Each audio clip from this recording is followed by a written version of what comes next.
Hi foodies! Gawa tayo ng mayak eggs or Korean marinated eggs. Isa ito sa pinakapaborito kong side dish pag kumakain kami sa Korean restaurant. Okay, magpapakulo tayo ng tubig at iluluto natin yung ating itlog for around 6 minutes. Huwag pala natin kalimutan na lagyan ng salt and vinegar yung pagpapakuluan. Para noon, mas madali nating mabalatan ito kapag luto na.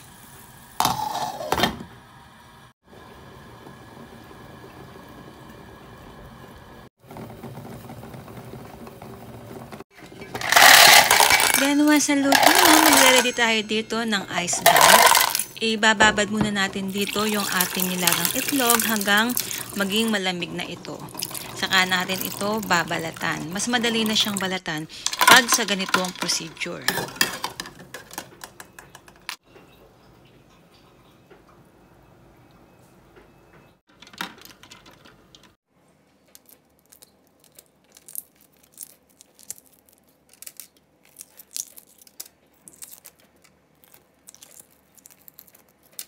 Prepare na natin ang ating sauce. Kailangan natin dito ng half cup ng soy sauce, half cup ng tubig, then half cup ng honey. Pwede rin tayong gumamit dito ng brown sugar or corn syrup. After that, maglalagay din tayo dito ng garlic with chili. Pwede nyo namang garlic lang or alisin natin yung chili. Depende dun sa gusto natin na anghang. And then, ang ating green chili at ang dahon ng sibuyas. Maglalagay din tayo dito ng sesame seeds. Hahaluin lang natin ito. And then, wag na wag nga pala tayong maghahalo dito ng sesame oil kasi hindi siya magiging masarap sa panlasa pag nagmarinate tayo ng itlog. After that, ilalagay natin ang ating binilatang itlog. Then, imamarinate natin ito for at least 6 hours sa refrigerator. Tumatagal nga pala ito for at least mga 6 to 7 days pag nasa loob ng refrigerator.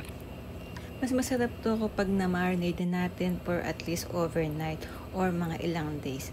Malalasahan natin dito yung creaminess ng egg yolk.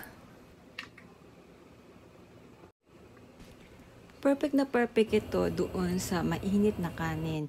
And then, okay din ito pag mayroon tayong noodles. Masarap na siyang kapartner. So, thank you for watching guys. Hope you like this video. Don't forget to like and subscribe.